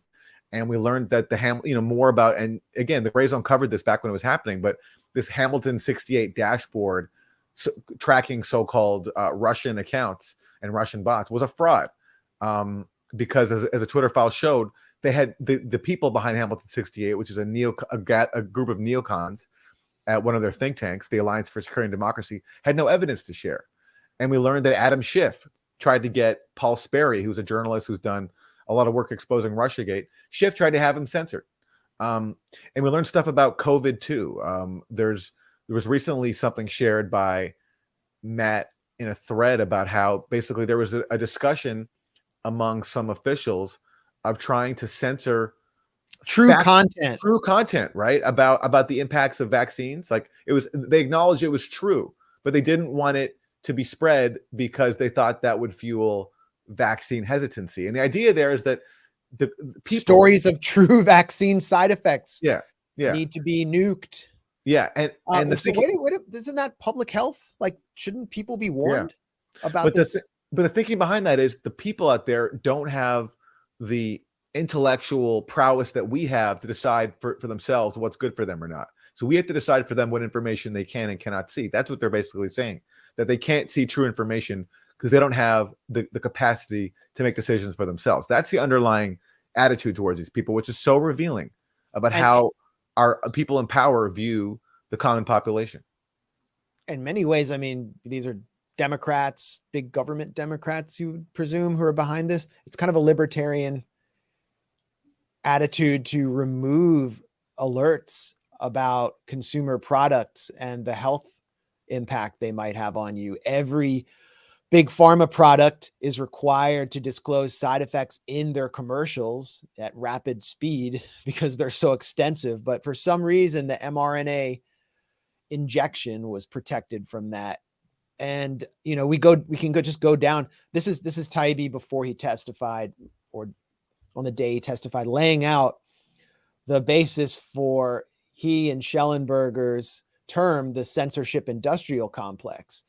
And you have, you know, calls to monitor all of Trump's tweets, then regular meetings between Twitter executives and FBI and Department of Homeland Security to develop a formal system for receiving thousands of content reports from every agency in government, telling them what to censor, what to amplify, emails from the FBI and DHS, providing spreadsheets with hundreds of thousands of account names to review and potentially censor. This includes a former Chicago Sun-Times reporter and the site Truth Out, which publishes Noam Chomsky. I don't even think Truth Out is, you know, that radical of a site, to be honest, or that it necessarily challenges the national security state in a way that like Consortium News does. Anti-Ukraine narratives were flagged for moderation. And then all of these kinds of disinformation specialists like the would come in. Were being reviewed, as you can see here, the Alliance for Securing Democracy, the Atlantic Council's DFR lab, and the National Endowment for Democracy, the regime change wing of the US government. These were all basically approved by Yoel Roth, who came up with a spreadsheet where he also wrote off certain other organizations like Rand Corp. He said they're serious, but they're too close to the Department of Defense, so we don't want to be seen as having DOD moderation, which is interesting. Too chummy. You know, it goes on, but this is, and then the Aspen Institute, we talked about this before. The Aspen Institute, which gets funding from the State Department and USAID, held this star-studded confab in August 2021 to release its final report on information disorder. And this is where the Aspen Institute is also where journalists were actually coached on how to respond to the Hunter Biden laptop story and to how to actually help U.S. intelligence and the feds push this story, sweep this story under the rug as election time approached, and to frame it all as a kind of Russian disinformation operation. So the Aspen Institute's key, but these files are so important for anyone who doesn't want the national security state to control what we see and hear, to control our digital commons, and to erase any of us who dissent against them or a government or a psyop that's being foisted on us, and deny us due process. And this goes well beyond Twitter. This isn't just about Twitter. This is about PayPal. It's about our friend Wyatt Reed having his PayPal account and his Venmo account removed without any due process. A journalist, Mint Press and Consortium News had the same thing happen to him. And I pointed out yesterday, this also pertains to YouTube, where we're speaking to you right now, which is owned by a military contractor, Google. Our live stream on Paul Mason presenting emails exposing him as a national security state collaborator was removed by YouTube without explanation. The due process was that I protested the removal. They put it back online and apologized to me, and then they removed it again without any explanation.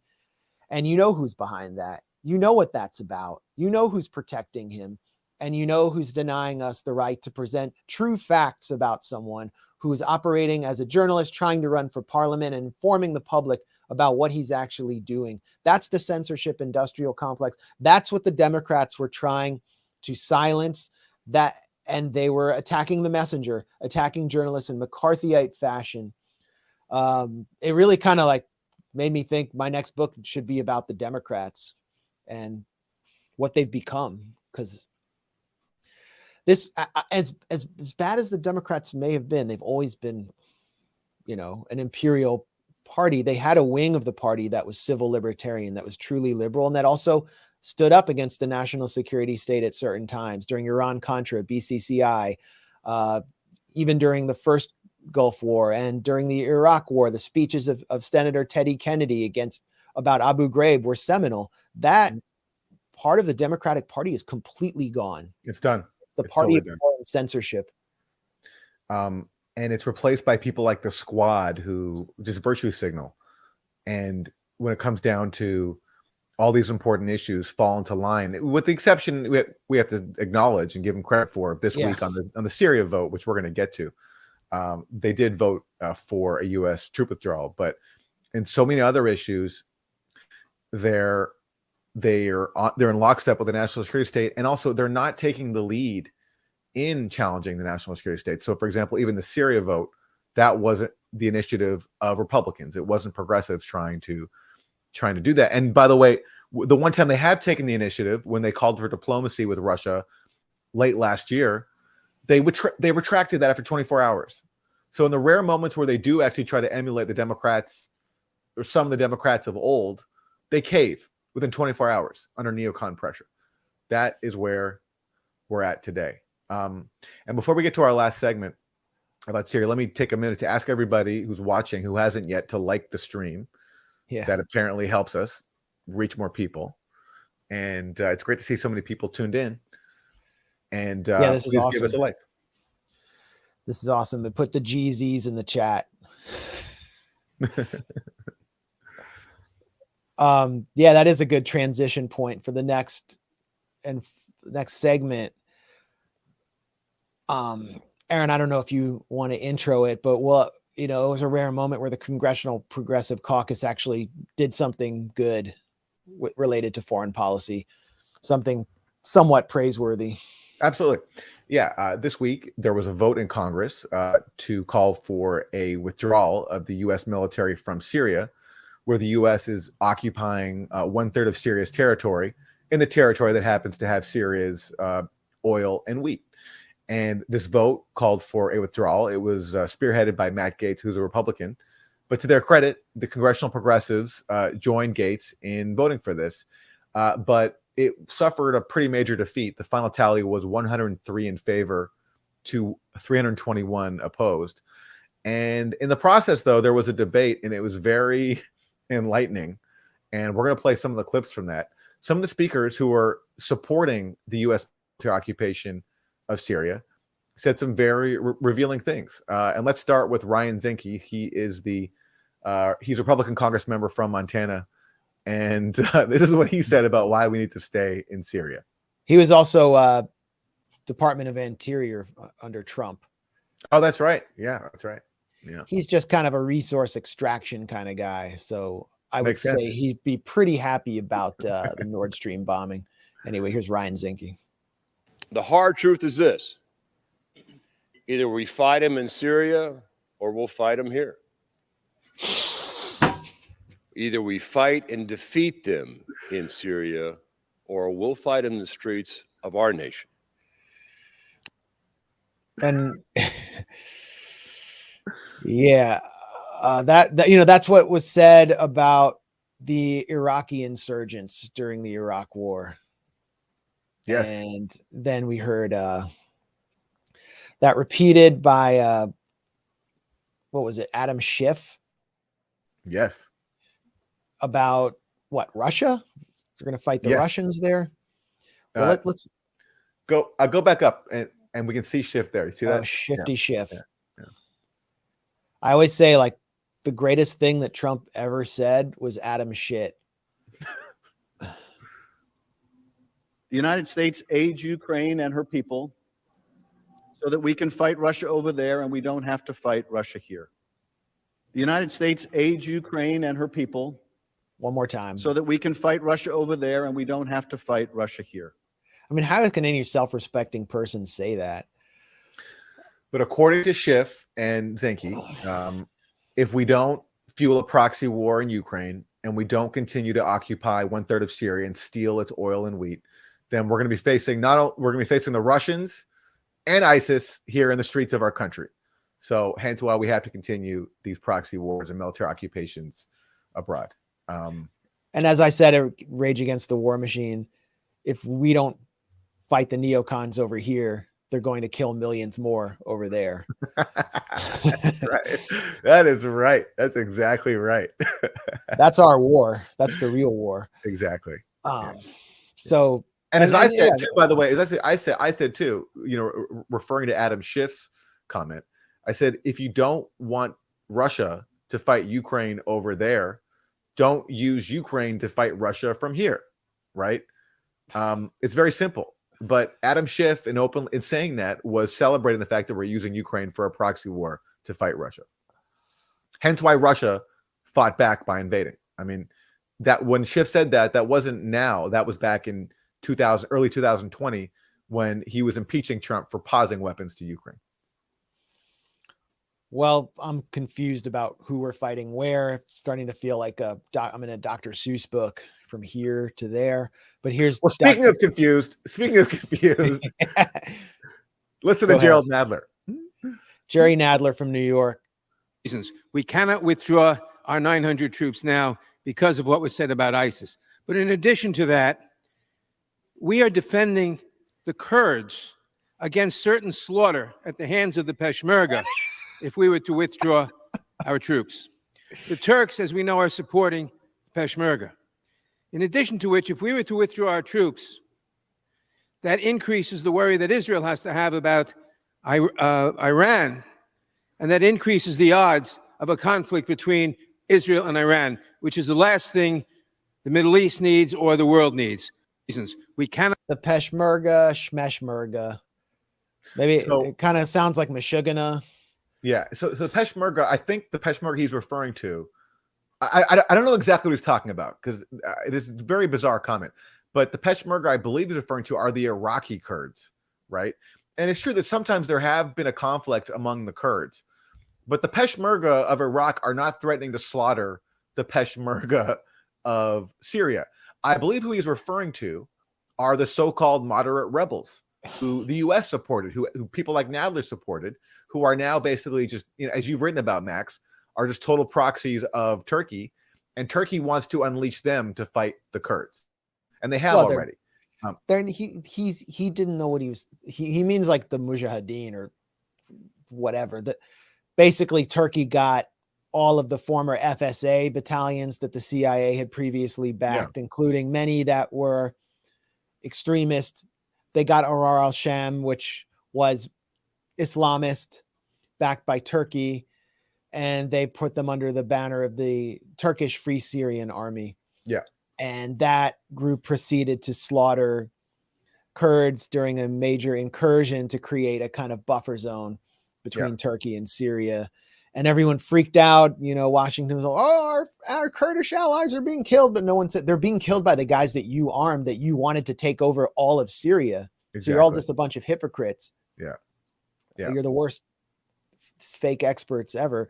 And so anyway, we need to be there to protect the Kurds. That's the rationale. The Kurds are Syrian citizens inside Syria, and they could just go cut a deal with Damascus. Maybe they need to do that instead of constantly depending on a country thousands and thousands of miles away to produce the anarchist haven of Rojava, which happens to have at least 4 Marine bases on it. A country, by the way, Max, that sold out the Kurds at every opportunity. So every time in history when the Kurds have relied on the U.S. has sold them out. And there's no doubt the U.S. will repeat that in Syria. And the U.S. is trying to prevent reconciliation between the Kurds and the Syrian government because they want to use the Kurds as a proxy to keep Syria poor. Because by saying we're there to support the Kurds, that means the U.S. has an excuse to do what it really wants to do in Syria, which is steal its oil and wheat to keep Syria poor and divided after a dirty war that the U.S. fueled for more than a decade. Which, by the way, empowered ISIS to begin with.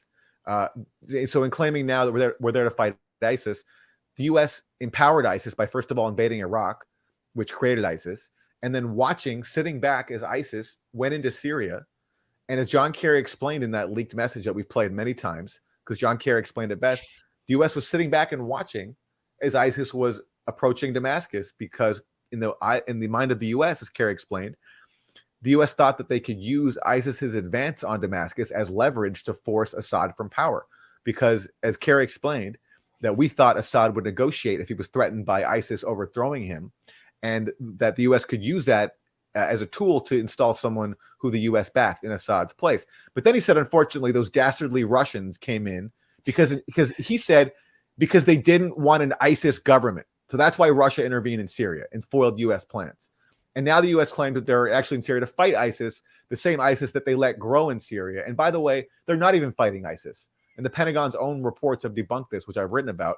If you read the Pentagon Inspector General reports on the U.S. occupation of Syria, they admit that the U.S. isn't fighting ISIS at all. And they also say that ISIS is contained, that they don't have, in their desert hideouts, they don't have the capability to grow again. And they're not even a threat anymore. So the Pentagon admits privately in their own little reports that nobody reads except for us, that ISIS is contained and no longer a threat. But publicly they say we have to be there to fight ISIS, even though actually we're not even fighting ISIS. It's the same people that have always been fighting ISIS that are fighting ISIS, and that's Syria and its allies. Yeah, here's the Pentagon report. According to the Pentagon, Syria and its allies fight ISIS, not the U.S. There was also a RAND report, I believe. I wrote about in The Management of Savagery that referred to Syria as the anvil and Russia as the hammer against ISIS. That was reported in Newsweek and nowhere else in the U.S. But check out that quote there. Go ahead. Yeah. This is the Pentagon. The desert environment limits the capacity of ISIS to grow or strengthen its insurgency there. They're talking about Syria. And also limits its capacity to, quote, sustain a high operational tempo or expand the scope, complexity, or lethality of its operations. So the Pentagon is acknowledging that ISIS is contained in the desert areas of Syria already. So this notion that we're there to fight them to prevent them from spreading is a joke. But a person who repeats that lie is our next clip, Congressmember Joe Wilson. He's a Republican of South Carolina, I believe. And listen to what he says. He's the guy who said "you lie," screamed out "you lie." Oh, that was it. Okay. Yeah. All right. He's not the great Joe Wilson, the late great Joe Wilson, who actually stood up against the war machine. Just in case anyone was confused. Upon withdrawal, terrorists would also have unfettered access to the Omar oil field. A full withdrawal of the efficient forces remaining would completely open the region to the resurgence of ISIS and other terrorist organizations whose mission is the destruction of American families. Such a threat to American national security would warrant intervention. I thought that was the mission of the drag queens. But uprooting the small contingent of troops who have successfully maintained order to the extent possible would simply ensure that we would be returning to a much larger, more complex problem at a higher cost and threat to Americans worldwide.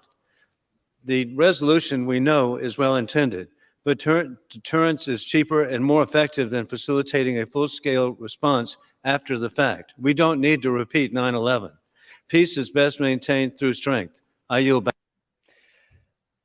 So, lot to chew on. I mean, he starts out by saying we can't cede the Al Omar oil fields. This is the key to to understanding the entire U.S. occupation of northeastern Syria, is that those oil fields are a major source of revenue for the Syrian state, which allows them to buy food and bread or aid for the earthquake victims. And the U.S. does not want to cede that, and it's stealing the oil and shipping it out through Iraq and selling it on the black market. And it's not just revenue, it's energy to power equipment and vehicles, which Syria can't do because the U.S. is stealing its energy. And so, which has made this earthquake relief effort even more difficult, because, Syria doesn't have the energy. And when they try to get it from other sources, so they can't access their own fuel because the U.S. is stealing it. When they try to get it from Iran, Israel bombs the tankers, or the U.S. sanctions the tankers so they can't go across the waters. And that's what people like Wilson are trying to preserve. And the idea that terrorists would get the oil fields if the U.S. withdrew. Terrorists do have the oil fields right now. That's the U.S. government stealing it from the Syrian people. And if they withdrew, it would return to its rightful owner, which is Syria. And that's what these people don't want. And just another point about ISIS fading away it's not just because the U.S. destroyed half of Raqqa. By the way, the Russian and Syrian army combined to oust ISIS twice from Deir ez-Zor and was not able to do the Raqqa operation because the U.S. insisted on doing it with their Kurdish partners. It's not just that, it's that the U.S. stopped flooding Syria with weapons. ISIS was just another armed opposition group as far as I can tell. And ISIS actually teamed up with the CIA-backed Free Syrian Army in many operations, including to take the Menag Air Base in 2015. And you saw a Chechnyan ISIS commander deliver a press conference with an FSA commander named Jamal Oqaidi, who was a straight up CIA asset after they took that air base. ISIS and the FSA fighters, the FSA basically needed ISIS because they weren't as skilled or ruthless. After murdering all of the Syrian soldiers, or in disgusting ways, they did like a press conference, like it was like the NBA All-Star press conference, and they all just got on the mic and said their little thing like they were buddies. And then Jamal Oqaidi said, ISIS are our brothers in this fight. They fought together in Operation quote unquote cleanse the coast, when the FSA fought with jihadists to storm Alawite villages when many of the men were out fighting because they were conscripted into the army, and slaughtered children and women. When some of the soldiers returned, they found children's heads in the trees, they said, because the Alawites are seen as satanic by these forces, and they were treated in the most horrendous ways possible. And Robert Ford, the U.S. ambassador to Syria, the fake U.S. ambassador, because there was no U.S. embassy in Syria, he actually had posed for photos with Jamal Oqaidi 1 week before he teamed up with ISIS. So the relationship was there. The FSA was this phony thing to establish the veneer of moderate rebels, and it effectively served as a weapons farm for ISIS and the Al-Qaeda forces that eventually merged into Jaish al-Fatah, which became Hayat Tahrir al-Sham, which now is the Salvation Front that controls northwestern Syria under NATO's protective umbrella through Turkey.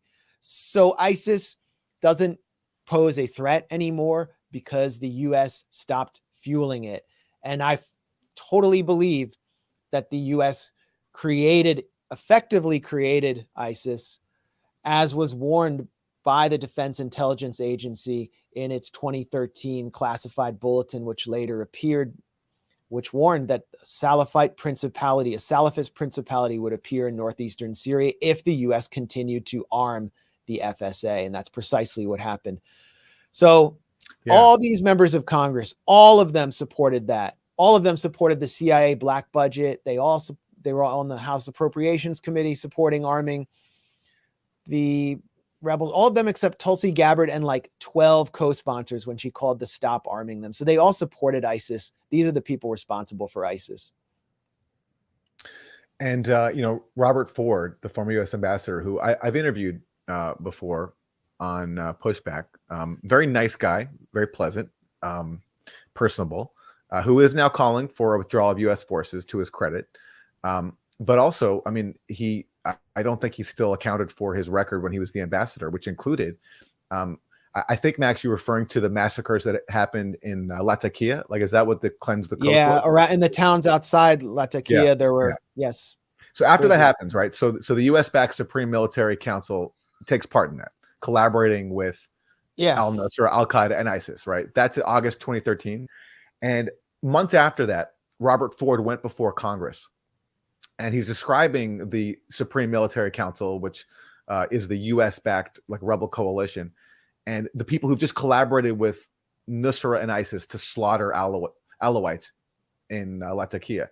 And Ford calls them, the Supreme Military Council, the moderate and responsible elements of the armed opposition who have demonstrated a commitment to a tolerant and inclusive vision of Syria. That's just months after they take part in an operation that slaughtered minorities in Syria, and in the most gruesome way.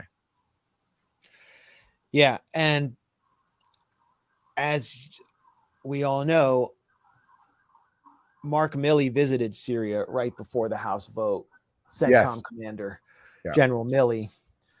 So this was all about sending a message that the Pentagon is insistent, the military leadership insists that this occupation continue indefinitely. Yeah, right before this vote, all of a sudden, Milley makes his first ever trip, a surprise visit to Syria to shore up support for the troops. Because obviously, they felt concerned enough that this vote might actually have a chance. Because why else would Milley go there to do that? And that shows how determined they are to continue occupying Syria. The fact that the chair of the Joint Chiefs basically felt compelled to fly there to do a pep rally to shore up support and tell Congress that, no, like, we're here to stay. And if you go against this, then you're not with us. I mean, I think that's what this message was ultimately. It was a message to Congress. You're against the troops. And look at this phony headline. In Syria, Milley says U.S. troops are still needed to counter ISIS. Yeah, right. That's not why they're there. Yeah. It was a great reminder, though. I really commend Matt Gaetz for bringing this up and for the Congressional Progressive Caucus for at least participating in attempting to enact the war powers of Congress to end this occupation, because I think most Americans, even those who browse the news and follow the news and who might actually be reflexively opposed to the U.S. illegally occupying parts of the country and stealing its oil, didn't even know U.S. troops were in Syria. This rarely gets reported on. Yes. So I think that was important. And let's listen to some comments by Matt Gaetz, since we've been hearing so much idiocy from Congress. His take is a little bit off to me, but let's just, of course, listen to what he has to say on Tucker. It feels like several thousand years ago, Donald Trump ordered American troops out of Syria, because why would American troops be in Syria? But it's because you're the president doesn't mean you get to control the military. No, you don't. So U.S. troops stayed in Syria. Reason? Totally unclear. So this, and Tucker's referring, by the way, to Trump attempting to remove U.S. troops in 2019, according to a plan that he thought he had approved. And Milley and other generals, and Esper as well, came in and sabotaged the plan, and U.S. troops were killed by ISIS. That's right. After they were supposed to be pulled out. This week, Florida Congressman Matt Gaetz, who represents maybe more active duty military than anyone else in the U.S. Congress, introduced a resolution to bring those troops home within 6 months. The resolution failed, of course, but it did have the support of 56 Democrats and 47 Republicans, which feels like a little bit of an improvement. Matt Gaetz joins us tonight, still tilting at windmills. Congressman, thank you so much for coming on. I'm not sure most Americans know we have troops in Syria. Why do we have troops in Syria? Did you get to the bottom of that question? Well, if you believe both the Democrats and Republicans who led the debate against my resolution, the 2001 authorization to use military force against Afghanistan and the people who were involved in the 9/11 attacks, they believe actually justifies U.S. troop presence in Syria in 2023. It's like they think that document is a global permission slip for every neoconservative fantasy to try to turn these despot places into Jeffersonian democracies by weaving together sand and blood and Arab militias. The reality is far different. In Syria and in Iraq, we have actually funded a good amount of ISIS by giving weapons and training to some of these entities and then watching them shift their alliances faster than the shifting sands. The United States of America is not a Middle Eastern power. We are an Atlantic power. We are a Pacific power. And for us to try to nose ourselves into the Middle East, I think has been a disaster for my generation. It has spanned multiple presidencies, and I'm going to continue to force votes in Congress to bring our troops home from these faraway places where the mission is unclear as it is in Syria. Yeah. Okay, well, there were definitely some kind of, there was an imperial framing there about how we're an Atlantic and Pacific power, but exactly. it's framing for an American audience and particularly a Fox audience that still wants to see the U.S. be a global power.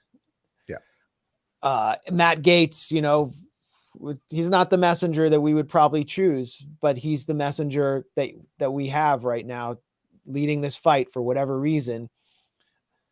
Why do you think he's doing this? I would love it if a progressive Democrat could lead the charge to withdraw U.S. troops from Syria and not feel the need to say we should be occupying other regions. I wish someone could say we should be occupying no regions at all. But that's the reality we have. And I don't know what motivates these people, but I just know that that's the reality we're in right now, is that it's Republicans who have been a wing of the Republicans that have been far more critical of the proxy war, both in Ukraine and also now in Syria. And the best thing that could happen, I think, is if progressives actually try to seize that mantle. I think that would help them. I mean, it's not just moral; it also would help them electorally, because Trump won in 2016 by posing as being anti-intervention. That really helped him then. So that was a winning message. Again, well, I just want to make this point before we move on to another issue that you brought up on, and it's that what we saw in Congress was a valiant effort to end an illegal, brutal U.S. occupation that is starving millions of people of their natural resources and of food itself. And who waged that battle? It's the only coalition that we can possibly put together in this country to get us out of this nightmare. And it was a left-right coalition. They had maybe different motives, but the progressives at least participated in crafting Gates's War Powers resolution. They tried to get it together. Jamal Bowman's been involved there for some time. That was the same kind of coalition that we saw come together to hold the Rage Against the War Machine rally. And you saw Dennis Kucinich on stage with Rand Paul.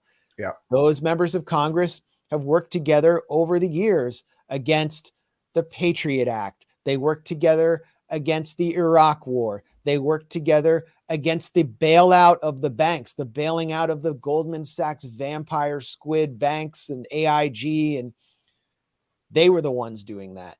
And they've come together again, just like we did. And we were attacked viciously by the professional sectarian left for just participating in a grassroots coalition. That's the same as the kind of congressional coalitions we've always had against the national security state's designs and machinations. So I think it's worth thinking about for those who attack that rally, and we should have more anti-war rallies, not less. I don't know if there's anything you want to add to that, but I wanted to. Yeah, well, I agree. And, so like the price of working with some right wingers on trying to end the proxy war in Ukraine is, for example, you have to hear someone like Ron Paul yell at the rally, "End the Fed, end the Fed, end the Fed," right? So, yeah, I mean, okay. Well, right. Why were you so defensive of the Fed? Like, oh no, the Fed. Like, okay, nationalize the Fed. Yeah, I mean, I don't agree. What I'm saying is, I don't agree with Ron Paul on monetary policy. Like, but the point is, who cares? Like, let him say that. The point is he committed to ending the most dangerous conflict in the world today, which is the Ukraine proxy war, and avoiding nuclear Armageddon? Yes, he is. So I don't care if he yells "End the Fed" at a rally, if he's willing to work with people on ending the war. And the same thing about all the Republicans who voted for and spearheaded this resolution to end the U.S. military occupation. You can agree with all their views and all these other issues, and even their underlying rationale for opposing, the U.S. military occupation of Syria, because they want to maybe occupy somewhere else. Who cares? If the result is, or if the goal here is to end the military occupation of Syria, then it's worth supporting it, no matter what the motives are of the people involved. Ron Paul's out there saying all this stuff about Janet Yellen, and I can't have that. So, yeah. I'm just still like burning with rage about the attacks on that rally. I just can't seem to get over it especially when I see something like this come together. And it's the same coalition we see in Germany against the war that produced as many as 50,000 people at Brandenburg Gate. Sarah Wagenknecht from the Die Linke leftist party, socialist party in Germany, was asked, do you welcome AfD supporters at your rally? And she said, everyone's welcome to come. And that was treated as some kind of horrific comment. Like, how dare you allow them to come to your rally? How dare you? Meanwhile, let's send all the weapons we can to the Azov battalion.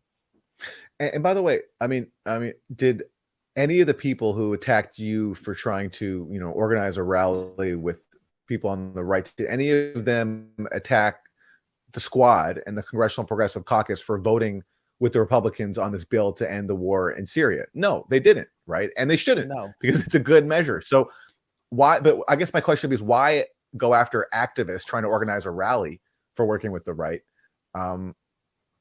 when you won't go after Democrats for doing the same thing? And you shouldn't go after anyone for doing the same thing. And that's the point. But it's like they're willing to attack activists, but not Democrats. And that's, I don't know, that's strange. Yeah, I didn't even organize the rally. We definitely mobilized some forces there, along with Jimmy Dore. I mean, we brought out the troops, and that's a credit to everyone in the chat and everyone who watches this show who went there. You really did something historic, and it's not over. One other interesting piece of this debate is Robert Ford, who we've been talking about before, the ISIS enabling former U.S. ambassador to Syria, who, Aaron, you've interviewed, and he actually supported this resolution. He did. I don't know. Well, he said he gave some comments to Ryan Grimm about why he supported it, but it is a significant intervention. It's probably the only positive intervention he's participated in. So here's your tweet about Robert Ford endorsing a U.S. troop withdrawal from Syria and admitting that U.S. sanctions obviously harm ordinary Syrians, in his words. But then he says, quote, "We're inflicting pain without getting much for it." Who gave the U.S. the right to inflict pain on ordinary Syrians to get anything? And here's his comment: "All I can say is we're inflicting pain without getting much for it," says Robert Ford. I mean, it's such a revealing comment. It's such a in the mind of U.S. state officials, is that even when they come around to a sensible position, which is in this case, he's calling for a U.S. military withdrawal, and he's not saying he opposes sanctions. He's saying we need to start questioning them, which is the same thing he said to me back when I interviewed him a few years ago. But still, then he explains his rationale, and he says, all I can say is we're inflicting pain without getting much for it. So does that mean if we were getting something for inflicting pain on ordinary Syrians, then it would be worth it? And I believe that's what he's saying. I do think that's how I interpret his remarks. He's saying that if we were getting something from harming ordinary Syrians, then it'd be worth it. And that's what it comes down to. It's always the question of, is it worth it for us to kill civilians? Like, it's the same question that Madeleine Albright answered when she said, yes, the price is worth it to kill hundreds of thousands of Iraqi children with our sanctions. And it's never, do we have the right to kill do we have the right to harm, to inflict a single scratch on a Syrian child's head? No, of course we don't. What right do we have to hurt anybody? But it's presumed we have the right to hurt people and to kill ordinary civilians in Syria if we can get something from it. So even someone who's a critic still can't help but be captured by the underlying sadism and hubris and supremacy of U.S. policy. Great point. Very well said. Robert Ford is essentially saying, well, I guess the price wasn't worth it, so I'm going to go ahead after all of that, after all the lost life, and step in on the right side for once. I would call it retroactive morality, although there doesn't seem to be much morality there. It reminds me a little bit of the Israeli culture of shooting and crying. Yeah. Where all of these soldiers go to the occupied territories at age 18 and they commit crimes, or they go to Lebanon and they commit heinous crimes. And then they go into breaking the silence and they confess everything they did to Palestinians. Oh, they saw some guy they shot some guy trying to climb the apartheid wall, but they were just following orders, and they beat a poor farmer, or they watched a farmer being beaten, did nothing. And then they are so sad about it. And then they go back to life as Israeli citizens without actually challenging the army in any meaningful way. I mean, the film Waltz with Bashir is the perfect document of shooting and crying. And it's basically, Israel did some horrible things in Lebanon, but basically it harmed our psyche the most. Our psyche is the ultimate victim. And I think that's where Robert Ford might be coming from here. Yeah. It's too little, too late. What's that quote from Golda Meir, the former Israeli prime minister? She said, we can forgive the Arabs for killing our children, but we can never forgive the Arabs for forcing us to kill their children. Yeah. That's almost an That's exact quote. literally Yeah. gold in my ear quote. Yeah. Well, we should do a Israel-Palestine segment next week. By the way, Israel bombed the airport in Latakia? Aleppo. Bombed the airport in Aleppo where aid flights were coming in. So aid flights can no longer land there because the airfield is all bombed up. So thanks, Israel.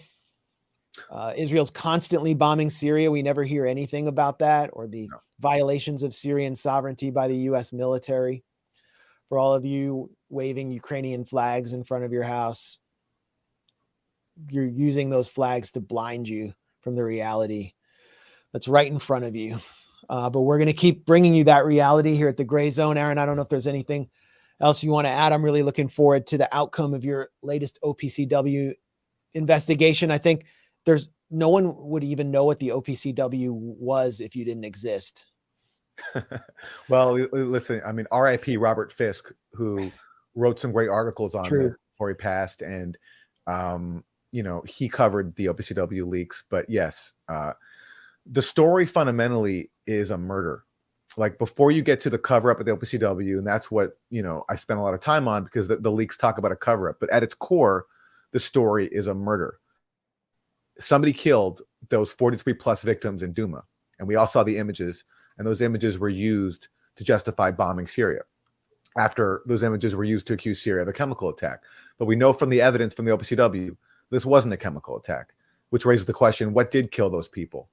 And who did use them as props, basically, to justify this massacre? And that's what we're getting at in our next story, because the OPCW recently tried to whitewash its own probe with a new report that is and there's a lot of revealing stuff in there about the question of what really killed these people in Duma. And that's what we'll be looking at next in my next report. And I mean, you read these investigations and they're highly clinical. Your writing style is clinical, but I think there's material for a film there, a highly dramatic film, when you consider that this is a murder mystery, that 43 women and children were killed and dumped in a basement somehow. They were used as the photographic evidence for the claim that the Syrian government carried out a chlorine chemical attack and killed them. That appears to that's false. It's just straight up false. It was a deception. So who killed those people? Where did their bodies go? That's one of the great murder mysteries of our time, if you really focus in on this story. And it's a mystery because of the lies that have been perpetuated at the highest levels of our government, including recently by Secretary of State Tony Blinken, who is pushing this phony OPCW report that's trying to bury your reporting, Aaron. Yeah.